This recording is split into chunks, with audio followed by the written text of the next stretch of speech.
Bem-vindos ao Giro Sindical. Esse Giro Sindical é uma parceria entre o DIEESE e o SINDICT. DIEESE é o Departamento Intersindical de Estatísticas e Estudos Socioeconômicos e SINDICT é o Sindicato Nacional dos Servidores Públicos Federais na área de Ciência e Tecnologia no setor aeroespacial. Esse giro sindical não vai ajudar, provavelmente, você a dormir mais tranquilo ou tranquila, mas vai te esclarecer a respeito do que tem te tirado sono, a inflação.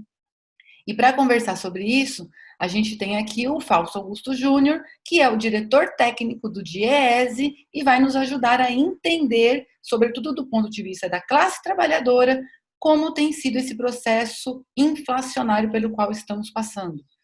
Olá, Fausto, obrigada por estar aqui conosco hoje. Olá, Renata. Olá a todos que nos assistem. Muitos já conhecem o Fausto do programa Brasil Atual, onde ele bate cartão, mas hoje é que ele veio dar uma canja no giro sindical.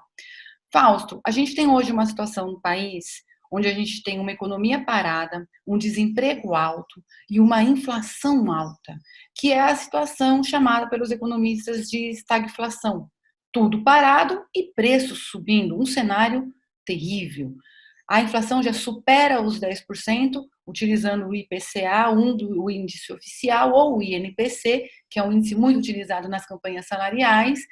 Qualquer um desses dois índices superam os 10%.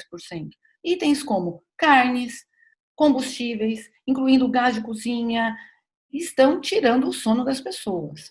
Como chegamos até aqui? Qual é a posição do DIEESE sobre como chegamos até aqui? Bem, Renata, esse termo estagflação é uma boa discussão que está acontecendo hoje. Nós ainda não estamos na chamada estagflação por uma questão metodológica, né, porque o Brasil deve crescer em 2020, muito puxado pela inércia da própria pandemia, ou seja, conforme você vai controlando a pandemia, os comércios, a economia, ela vai retornando uma fase diferente, uma fase menor, mas vai retomando. Isso vai colocar um crescimento para 2020. Se fala em 4, se fala em 3, se fala em 5, bem, tem várias previsões aí colocadas para esse ano, mas a gente já sabia quase que uma questão estatística, na verdade, por uma questão estatística, que o Brasil cresceria em torno de 3 se não acontecesse nada, né? Só o controle da pandemia levaria a isso. E na outra ponta, a gente tem uma inflação que superou a casa dos 2 dígitos, que é um número mágico, né? Assim, é uma questão quase que simbólica, ultrapassar a barreira dos 10% no espaço de 12 meses, o que para um país que viveu períodos de hiperinflação tem um impacto bastante relevante, né? Relevante não só do ponto de vista da vida real das pessoas, que a gente vai falar um pouquinho mais para frente, mas do ponto de vista da percepção até psicológica da economia. Ou seja, a tendência das pessoas incorporando a inflação na sua vida quando ela vai atingindo um patamar mais alto é bastante acentuada, chamada de inflação inercial, né? Ou seja, você vai reajustando os seus preços, seja eles quais forem, simplesmente porque a inflação passou o patamar seguinte, independente da pessoa ter mercado ou não ter o mercado, que é uma outra questão colocada. Então, quando a gente está neste momento, o que mais nos interessa hoje para pensar em estagflação é a gente pensar o ano que vem. Quais serão os patamares de inflação do ano que vem e qual será o crescimento econômico do ano que vem. Todos os indicadores estão mostrando que a gente não deve chegar aos 2% de crescimento, muito provavelmente abaixo disso, e talvez muito abaixo disso. Vamos ter que ver ainda o que vai acontecendo, principalmente no final do ano, na recomposição de estoques, etc. Mas do ponto de vista inflacionário, também já está previsto uma inflação que certamente ficará acima da meta do Banco Central, e ficará muito provavelmente muito acima da meta. Caminhando nesse sentido, dá para se dizer que o Brasil caminha para a estagflação. Nós vamos conseguir romper essa trajetória, mudar essa trajetória, construir uma outra alternativa ao longo deste ano, do ano que vem e subsequente, eu acho que essa é a pergunta que está colocada e o desafio para a nossa sociedade. Agora, como nós chegamos a isso? Bem, são muitos elementos, né? O primeiro deles, não há a menor dúvida, é a opção do atual governo, mas não só do atual governo, é uma opção que começa em 2016, com a chamada Ponte para o Futuro, na época ali do presidente Michel Temer, que já indicava o Brasil num caminho de liberalização e um caminho de neoliberalismo. Com a chegada do Guedes no Ministério da Economia junto com o Bolsonaro, a gente avança para o chamado ultraliberalismo. em que você vai retirando todos os controles de Estado da economia e vai deixando a economia ao livre mercado, mas às livres forças do mercado. Isso tem causas, né? Isso tem consequências, e isso tudo, de certo modo, vai colocando o Brasil numa grande cilada.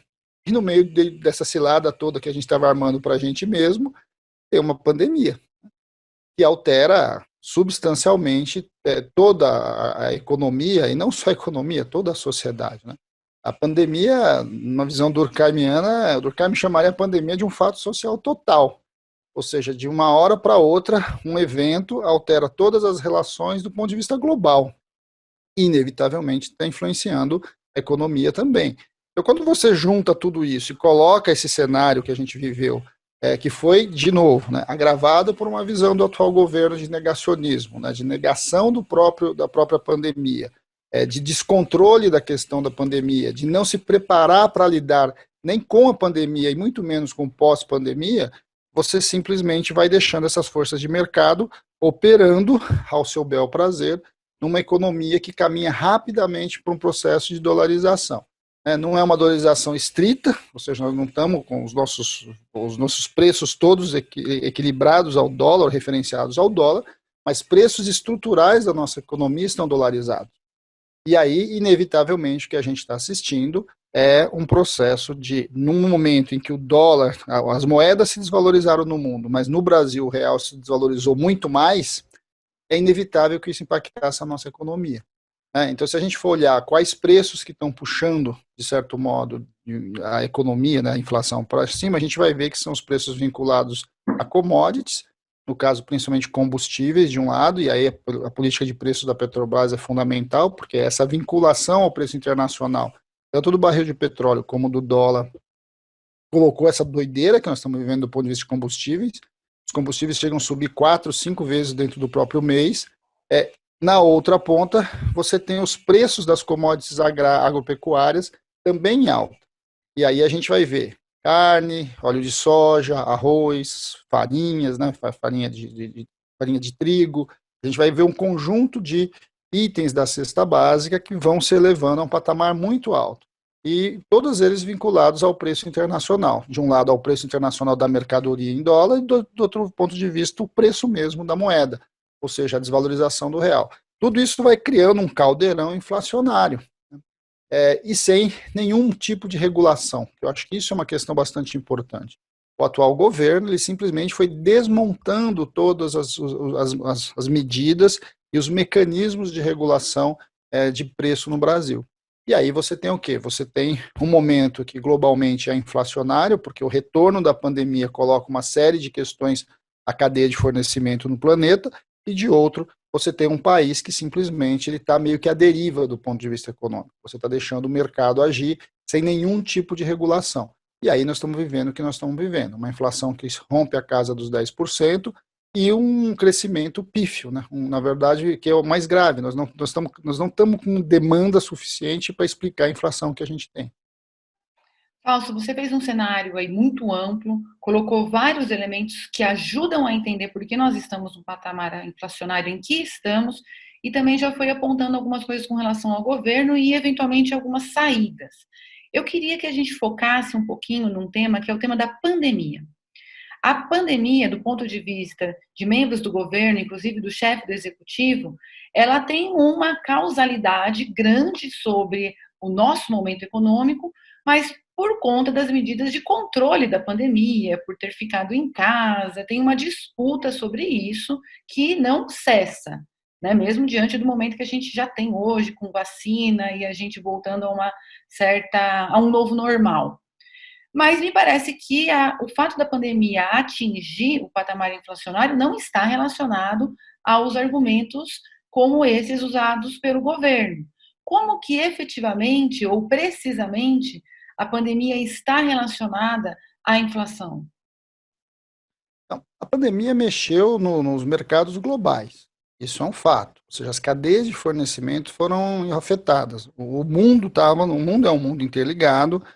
A própria visão que vem desde o consenso de Washington, que é de liberalização do mercado global, né, e criação das grandes cadeias globais de fornecimento, significou que, de alguma forma, toda a produção no globo tem alguma relação entre ela. O que acontece hoje na China influencia a vida real do brasileiro, a vida real do argentino, a vida real do americano e assim sucessivamente. A pandemia em si, ela fez o quê? Ela fez com que partes dessa cadeia que está interligada, ela tivesse descompassos.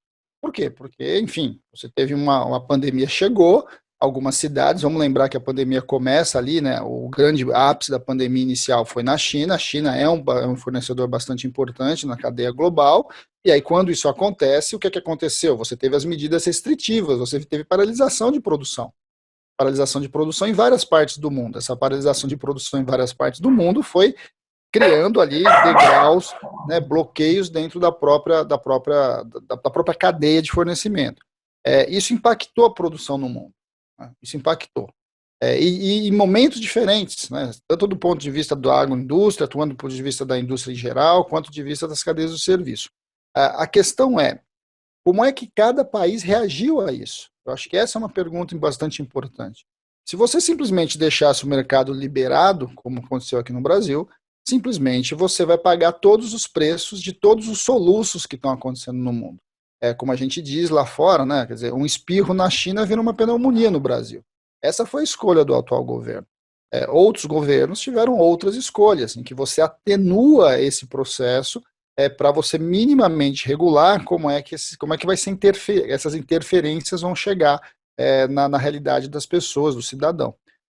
Quando a gente vai olhando, e é óbvio que também você teve alguns movimentos de mudança de consumo, né? As pessoas ficaram para dentro das suas casas e mudaram seu padrão de consumo. A mudança do padrão de consumo aumentou o consumo de alguns itens e diminuiu de outros. Isso também alterou a composição ali dos gastos, a composição das demandas em diversos setores. Agora, o nosso drama aqui no Brasil é que a gente foi assistindo o tempo passar. Né? E esse assistir o tempo passar, ele simplesmente foi virando o Brasil inteiro virou quase que uma feira livre. Né? Só que é uma feira livre oligopolizada. A gente gosta sempre de lembrar disso. Quando você vai numa feira, você vai vendo os momentos daquela feira, vai entrando ali as promoções, vai de manhã na feira, as frutas estão mais bonitas, está tudo mais, o preço é mais alto. Conforme eles vão tendo que lotear, né, vão tendo que escoar aquela produção, enfim, aquela venda daquele dia, você vai vendo as barracas reduzindo os seus preços. O que acontece? Esse é o mercado livre ideal. Mas o que acontece no Brasil? Esse mercado livre não é tão ideal assim, porque boa parte das barracas da feira brasileira estão na mão de 2, 3 donos. Né? E aí esses preços são todos regulados sempre para cima, eles são sempre regulados para buscar o maior retorno para aquele grupo econômico. E isso a gente está assistindo. Então, nós falamos de livre mercado, é um termo muito utilizado. O livre mercado tem a ver com essa não regulação do Estado, mas ele não é livre. Ele, na verdade, ele está na mão de alguns poucos grupos que se organizam na definição de preço para ampliar a sua taxa de retorno. E aí, globalmente, o maior oligopólio que a gente tem é o de combustíveis, né? Ou seja, vamos lembrar da OPEP, a OPEP define, inclusive, a produção global de petróleo, né? de consumo de combustíveis de base de petróleo. E ao fazer isso, ela está o tempo todo regulando o preço do petróleo no mundo. Como nós optamos por uma política da Petrobras, ou seja, na nossa maior empresa, que define boa parte do nosso mercado de combustíveis, a simplesmente se atrelar ao mercado e garantir a rentabilidade dos seus acionistas e não o bem-estar da população em geral, o desenvolvimento do país, o que a gente assistiu? A gente está o tempo todo lidando com essas marolas que acontecem no mundo e que viram tsunamis no Brasil. De certo modo, essa é a nossa realidade hoje. Quer dizer, a pandemia influenciou sim, ela influenciou os preços, influenciou a economia no mundo, mas ela ganhou amplitude quando chegou no mercado brasileiro que busca o chamado o livre mercado, mas no final das contas, ele simplesmente está restrito a grupos de interesse que vão, de certo modo, buscando amplificação dos seus retornos, dos seus lucros. E é isso que nós estamos assistindo hoje. Seja no mercado de alimentos, principalmente no grande mercado do agronegócio, seja no mercado de combustíveis. E aí, combustíveis, um detalhe importante, a gente fala muito da Petrobras, né, Renata? Acho que a Petrobras tem um papel fundamental. Mas muita gente deve se perguntar, por que os preços nunca caem? Porque se tem a ver com o preço do petróleo e o preço do câmbio, quando o petróleo sobe, a gasolina sobe e o câmbio, e se o câmbio sobe, sobe também. Mas e quando cai? Por que nunca cai? Não cai porque quando você vai avançando na cadeia, você também tem oligopólios no sistema de distribuição. Você também tem preços combinados no sistema de distribuição, seja de transporte, seja de venda ali de face nos postos de combustíveis. Então, o que você tem? As altas você assiste rapidamente, e quando tem queda, você não segura a queda, você aumenta a margem dos distribuidores. Isso a gente está assistindo já há algum tempo. Então, a gente está vendo uma escalada no preço de combustível que não tem retorno mais. O patamar do combustível chegou num padrão que não vai voltar mais. E não é só isso. Se a gente vê preços de automóvel, aconteceu a mesma coisa. E a gente vai olhando uma série de produtos em que o patamar de preço alterou muito. Essa mudança de patamar de preço no Brasil, com a manutenção da renda, e em alguns casos a queda da renda real das pessoas, o que nós estamos assistindo? Nós estamos assistindo um vale. Ou seja, as pessoas estão comprando cada vez menos, o seu poder de compra está cada vez mais reduzido, o seu carrinho de supermercado cada vez menor, e de alguma forma os preços estão cada vez mais altos. Então você tem um enorme descompasso entre a capacidade de compra da sociedade e os preços efetivados dentro do mercado. Isso vai colocar para o Brasil um grande dilema. É um outro patamar de mercado consumidor que está mudando, inclusive, as escolhas de investimento e as escolhas das empresas. Para onde isso vai dar? Bem, vai a depender de como a gente for fazendo novas escolhas a partir desse ano, mas principalmente do ano que vem.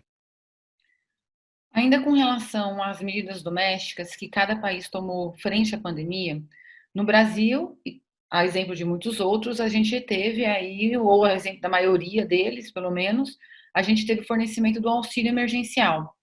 Em dado momento, principalmente no primeiro semestre, a gente ouviu declarações de que o preço do arroz estava subindo porque as pessoas estavam indo mais ao supermercado e comprando mais arroz. Então eu pergunto, o auxílio emergencial, ele teve um papel onde ele pode ser visto como um auxiliar no aumento dos preços, sobretudo do preço dos alimentos? Não, Renata, não, porque é fácil da gente perceber, né? Ou seja, nós tivemos uma economia que encolheu o ano passado mais de 4%. As expectativas no começo da pandemia é que o Brasil encolhesse próximo a 7% ou acima de 7%. Ou seja, a nossa economia ia se reduzir muito. Ela se reduziu menos porque você teve auxílio emergencial. Porque, de alguma forma, você colocou renda, em especial para os mais pobres, que manteve o mercado rodando, o mercado circulando.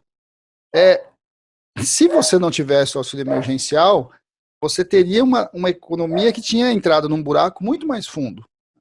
Bem, entrar num buraco muito mais fundo não tende a levar a inflação para cima, tende a levar a inflação para baixo.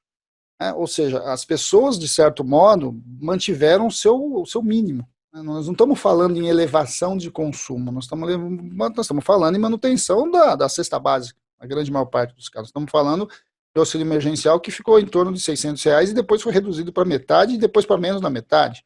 Nós estamos falando de base mínima de sobrevivência. Isso não tem poder de alterar os preços.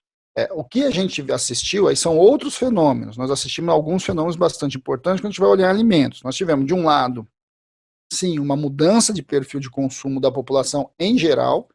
Você deixou de sair, você deixou de ir ao cinema, você deixou de comprar outros itens, né, que você comprava na rua, por exemplo, alimentação fora de domicílio, e passou a comprar em supermercado. Você teve aumento, sim, de demanda de consumo de alimentos, não só no Brasil, no mundo todo, por uma mudança de padrão. Porque você estava preso na sua casa, ou a maior parte do mundo estava restrita à sua residência. Só que no meio de tudo isso, você teve ali alterações também do ponto de vista climático, seja aqui no Brasil, seja em outras partes do mundo. Você teve problema, como em vários períodos da história você vai ter. E isso vai elevando padrões de alguns produtos. O nosso problema é que no meio de tudo isso, o Brasil é um dos maiores produtores de alimentos do mundo. Como ele é um dos maiores produtores de alimento do mundo, como o mundo demandou mais alimento, não foi só o Brasil, não foi só as famílias brasileiras. Na verdade, as famílias brasileiras talvez demandaram até menos alimento, porque a economia caiu muito e o padrão de vida das pessoas caiu muito. Quem demandou mais alimentos foi o resto do mundo. Como o resto do mundo demandou mais alimento, por exemplo, a questão da carne, a carne é um fator bastante importante, fez com que o nosso produtor, as grandes empresas produtoras de carne no Brasil, priorizasse a exportação. Ao priorizar a exportação, com o câmbio valorizado, né, o que aconteceu com o nosso preço da carne? A nossa carne se atrelou ao preço internacional da carne e ao câmbio. E aí, do mesmo jeito que a gasolina sobe toda vez que o dólar dispara, e toda vez que o preço internacional do petróleo sobe, aconteceu a mesma coisa com a carne. A carne subindo internacionalmente o seu preço e o real se desvalorizando levou à alta da carne, dentro do mercado interno nosso. Isso explica por que um quilo de carne está chegando aos R$ 50, 60, 70, depende do tipo de carne que que você vai no açougue comprar. Então, esse atrelamento do ponto de vista do mercado internacional fez com que o Brasil, de certo modo, caminhasse para um padrão de um padrão de preço muito atrelado ao mercado internacional, atrelado à taxa de câmbio e desassociado do nosso mercado produtor local. E aí, bem, aí é o que nós estamos assistindo. A carne está saindo do prato do brasileiro. Nunca se consumiu, nunca, no presente, né, no nosso passado recente, nunca se consumiu tão pouco carne, tão pouco proteína animal como nós estamos vivendo hoje. Então, quando a gente olha para esse patamar, a gente vai vendo que essa discussão do auxílio emergencial é sempre uma discussão, uma falácia, que a gente assiste há muito tempo, em relação, por exemplo, ao salário mínimo. Se o salário mínimo subir, vai criar inflação, se o salário mínimo subir, a economia não vai crescer. E a gente viu agora, recentemente, quem ganha o prêmio Nobel de Economia está questionando exatamente isso, do ponto de vista empírico, nas pesquisas empíricas sobre a realidade econômica. Ou seja, o salário mínimo não só ele não causa inflação e não causa ou não a não economia, né, o não crescimento econômico, como em vários casos ele impulsiona esse crescimento. Então, eu acho que essas são questões bastante importantes para a gente entender que no Brasil, a discussão de Bolsa Família, salário mínimo, renda básica de cidadania, na verdade, é um grande embate sobre a distribuição de renda do país. E aí os argumentos são utilizados nesse embate político sobre quem, afinal de contas, fica com a maior parte da renda gerada e da riqueza gerada no nosso país. E falando nessa distribuição da renda, acho que a próxima pergunta ela também tem um impacto sobre essa questão, que é como o governo combate a alta da inflação. Tem sido usado como remédio, como um instrumento, o único instrumento de política econômica, o aumento da taxa de juros. Isso é efetivo? Isso vai conduzir a gente para luz no fim do túnel desse cenário inflacionário? Não, na verdade é o contrário, né, Renata? A gente está assistindo um movimento que a gente começou a ver lá no Plano Real, em especial ali quando a gente desatrelou a economia do dólar, aquela coisa toda da quebra ali da paridade e a implementação do regime de meta. E aí você simplesmente colocou como única alternativa de controle inflacionário a questão dos juros. E a alta dos juros simplesmente vai levando a dois fenômenos diferentes. De um lado, você carrega a dívida, você aumenta o endividamento do país, o seu gasto com juros vai se aumentando de um lado, e de outro, você tem um esfriamento da economia. Quando a nossa inflação é uma inflação de demanda, ou seja, a inflação está crescendo, ou seja, o Brasil está crescendo muito, as pessoas estão comprando muito, e a inflação começa a crescer por conta da procura, por conta da busca de produtos, quando você aumenta a taxa de juros, você esfria a economia, as pessoas têm uma perda de renda, param de procurar consumo, param de consumir, você tende a reduzir a inflação. O problema é que a nossa inflação hoje não é uma inflação de demanda, é uma inflação de oferta. Ou seja, você simplesmente esfriar a economia mais do que ela já está fria, não vai fazer com que esses preços parem de subir. Ao contrário, às vezes podem até subir mais, a depender do que vai acontecer em relação ao câmbio, por exemplo. Então, esses são movimentos que a gente vai assistindo. Qual que é o problema da atual política? O problema da atual política é que não é que ela não funciona, ela vai funcionar muito provavelmente. Só que, para você segurar os preços da inflação de oferta em alguns produtos que não tem impacto nenhum à taxa de juros, você precisa de uma dose cavalar de juros para simplesmente congelar o setor de serviços. A inflação de serviços tem que chegar num patamar tão baixo que compense, em parte, a inflação de demanda de outros produtos, como combustível e alimento. Então, o que você vai fazendo? Você vai jogando o país quase, hoje não uma recessão, mas você vai jogando o país num patamar de crescimento muito baixo e talvez até numa recessão para tentar conter uma inflação que o impacto é muito limitado, né? Mas você é obrigado a jogar uma dose cavalar disso. Existem alternativas? Existe, né? Por exemplo, no caso de alimentos, você precisa definir mercado regulador. O Brasil sempre teve estoques reguladores. Estoques reguladores são o quê? São grandes silos, são grandes armazéns em que o Brasil, enfim, ele guarda um conjunto de produtos. A gente faz isso desde a época do Getúlio, na história do café. Muita gente vai lembrar a história do queimar café, como é que você entrava com café no mercado internacional e etc. Então, o Brasil sempre teve estoques reguladores. O que aconteceu nos últimos anos, principalmente no governo Bolsonaro, mas não só, isso começa no governo Temer. Você foi reduzindo os estoques reguladores. Você foi acreditando que o mercado vai dar conta de tudo. E aí o que você fez hoje? Hoje você tem estoques reguladores quase nulos. Então o impacto do aumento do arroz, por exemplo, ele chega no dia seguinte na sociedade. Porque você não coloca e vai tentando regular os preços no mercado. Então você tem outros mecanismos de controle de inflação do ponto de vista da oferta. No caso da Petrobras, você precisa ter uma outra política de preços e, de alguma forma, atenue o seu processo ali de elevação do preço internacional. Até porque, em algum momento, o preço do barril do petróleo cai. O petróleo é um bem limitado e o seu mercado global vai se equilibrando no longo prazo.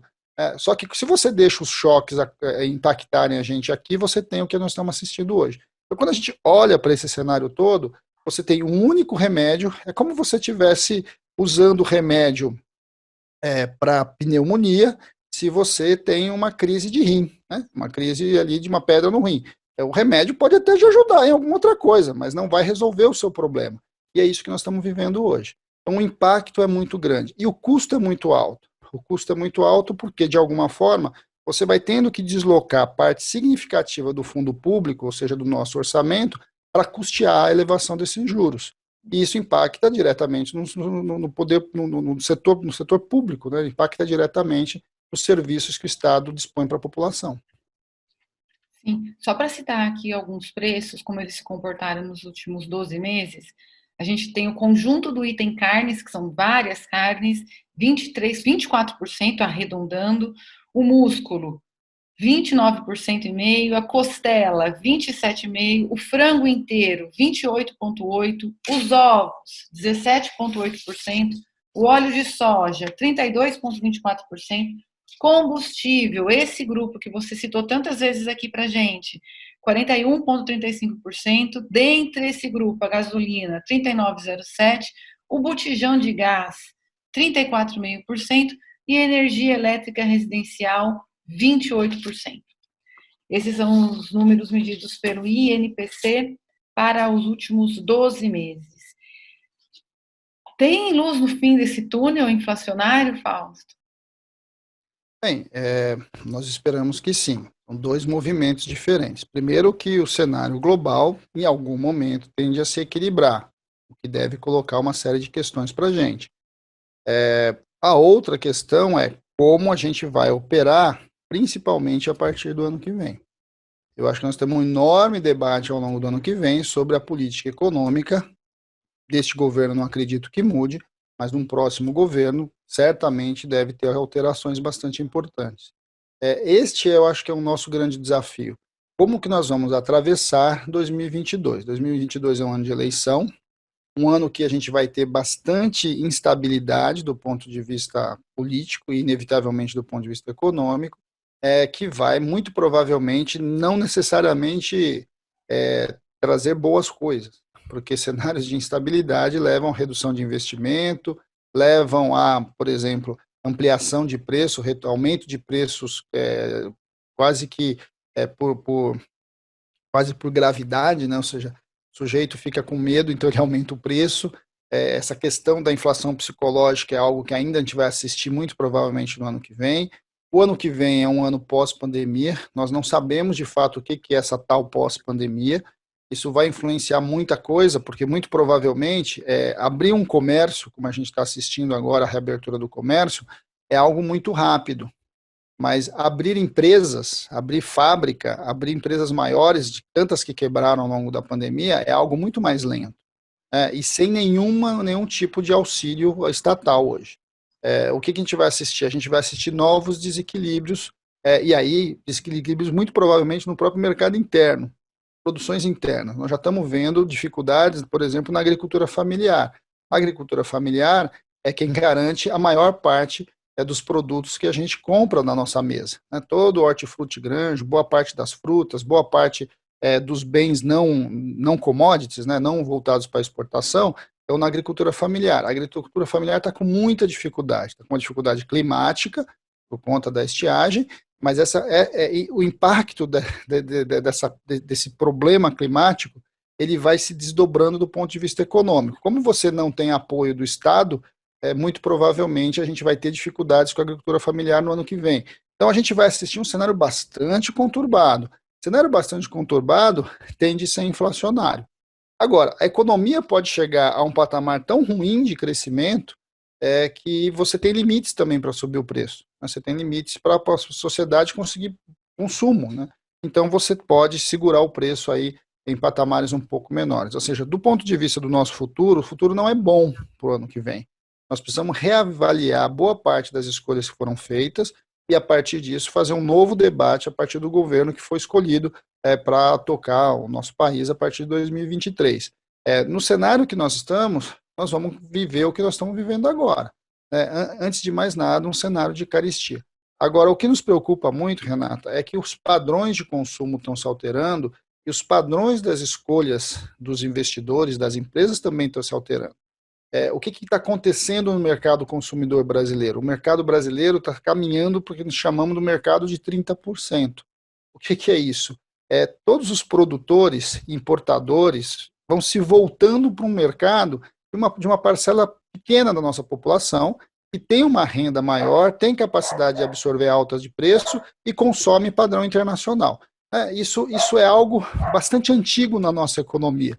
O Celso Furtado apontou isso várias vezes. A nossa elite tem o padrão de consumo equivalente à Europa ou Estados Unidos. Eles se movem a partir disso. Como eles se movem a partir disso, as empresas, as corporações se movem para mostrar, né, para atender esse mercado. Isso vai fazendo o quê? Vai ampliando a nossa desigualdade e vai elevando os padrões de preço e vai reduzindo a base de consumo. Nós estamos assistindo hoje, por exemplo, no mercado de automóvel, um mercado fácil da gente entender.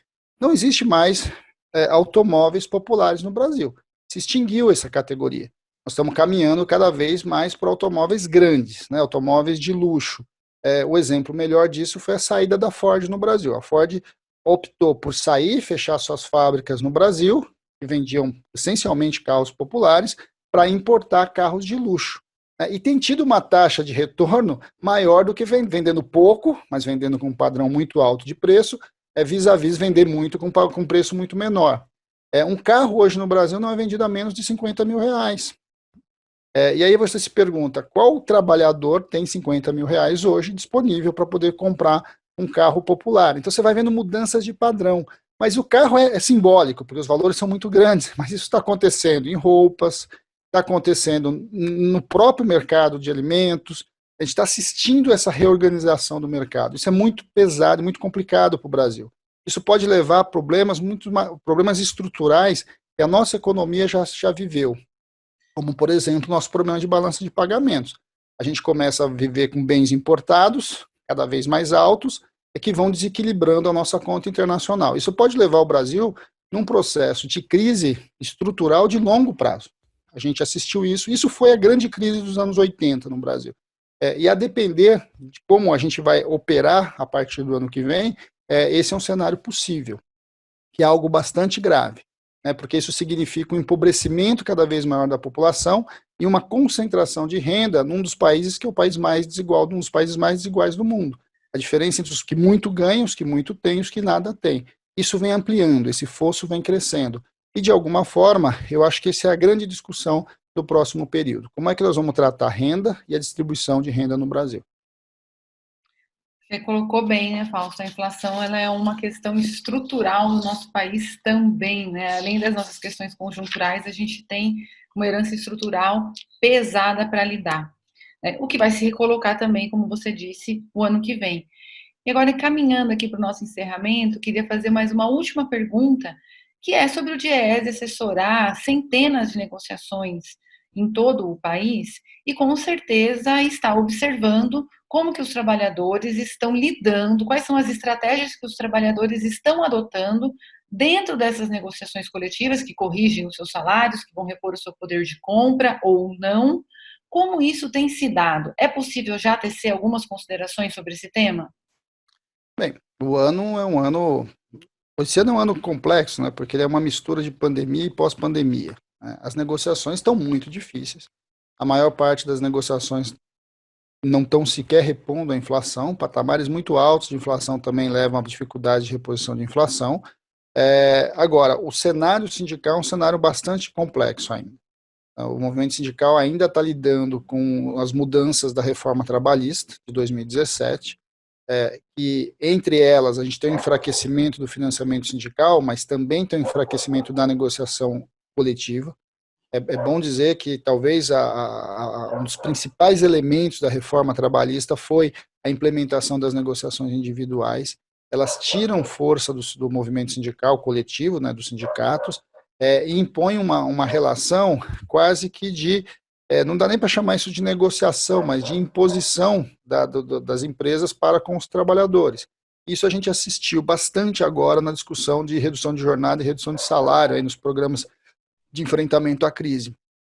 E, de alguma forma, o grande dilema colocado para o movimento sindical hoje é como é que ele vai abordar e lidar com todas essas alterações. Nós não estamos com negociações normalizadas, nós estamos com negociações em meio a uma crise que tem a ver com tudo que a gente falou até agora. O patamar do ano que vem que vai, de certo modo, nos indicar para como é que essas negociações vão caminhar. Se elas mudam de horizonte, né, se elas alteram a sua capacidade de mobilização ou não. É bom dizer que mobilizar também numa época de pandemia é muito difícil. Manifestação, greve, enfim, grandes paralisações são mais complexas em momentos como a gente está vivendo. Então, isso também enfraquece a luta sindical. E uma taxa de desemprego muito alta. Então, o que a gente vai assistir? A gente vai assistir um movimento sindical que deve voltar às ruas, está voltando de maneira muito forte às ruas, acho que isso é importante, porque isso vai demonstrando força do sindicalismo, que começa um processo de reorganização nas próprias negociações vinculadas às grandes paralisações, é algo que a gente deve assistir também, mas num cenário econômico bastante perverso. O cenário econômico perverso sempre cria dificuldades, porque é sempre um passivo, né? É sempre um dilema. Nós vamos discutir aumento de renda, nós estamos falando de salário, recuperação salarial, ou nós vamos discutir emprego. Esse é o dilema colocado hoje para o movimento sindical. Então, essa equação é uma equação a ser resolvida ainda ao longo do ano que vem. Eu diria que nós ainda estamos lidando com uma negociação que foi fortemente impactada pela pandemia, mas que, de certo modo, tende a se colocar num outro patamar a partir desse pós-pandêmico. O que vai ser isso? Eu acho que esse é o grande dilema. Agora, o nosso maior drama, Renata, de alguma forma, é que o Brasil é um país que demite fácil. É barato você demitir no Brasil. Como é barato você demitir no Brasil, mesmo o sucesso sindical, ou seja, a recuperação das perdas, o aumento real, ele não necessariamente significa aumento da renda média dos brasileiros. Porque quando isso acontece, porque quando tem um aumento salarial, você aumenta a rotatividade das empresas. Elas mandam embora quem ganha mais e contrata quem ganha menos. Então, apesar de você ter, mesmo nos momentos de crescimento econômico em que o Brasil, que os sindicatos conquistavam aumentos reais todos os anos, a gente não viu a renda desse trabalhador subir da maneira equivalente, porque a taxa de rotatividade no nosso mercado é sempre muito alta. Então, este é um grande dilema que nós temos que equacionar. Por isso a política do salário mínimo foi uma política fundamental, porque ela mexia no preço da mão de obra de maneira estrutural, ela elevava o padrão salarial da economia em geral, né, e não do ponto de vista de categorias específicas. Elas são importantes, elas são fundamentais, mas elas não mexem na nossa distribuição de renda do padrão funcional. Então, eu acho que a gente precisa um reolhar sobre a ação sindical. E aí as centrais têm um papel fundamental, porque vamos lembrar que a política de salário mínimo foi uma grande negociação nacional, que teve à frente as grandes centrais. E aí olhavam a classe trabalhadora como uma classe única, né, com as suas diferentes categorias, mas um padrão único de elevação de renda. E é isso que a gente precisa começar a discutir a partir do ano que vem, né? Ou seja, nós precisamos fazer uma discussão séria sobre a renda e ela passa por grandes negociações que, de alguma forma, altere elementos estruturais de distribuição de renda no nosso país. E lembrando, a gente comentou aqui, você respondeu sobre a negociação coletiva, mas isso no setor privado, lembrando que boa parte do setor público ele está sem mesa de negociação aberta, né? O setor público federal não tem negociação e não tem perspectiva de sequer a ter uma negociação no futuro próximo. Então, é bom fazer essa Não, separação. no setor público é pior. O que nós estamos assistindo no setor público é um outro movimento vinculado, inclusive, ao cenário eleitoral. O que está acontecendo? A arrecadação está crescendo em municípios, estados e governo federal. E está crescendo por quê? Porque os preços estão crescendo. Se você tem uma inflação de 10%, você cobra ICMS, por exemplo, de um bem, de uma bebida, lá, de um refrigerante. Se o refrigerante custava 5, era lá 10% sobre 5. Se o refrigerante custa 10, é 10% sobre 10. A arrecadação subiu.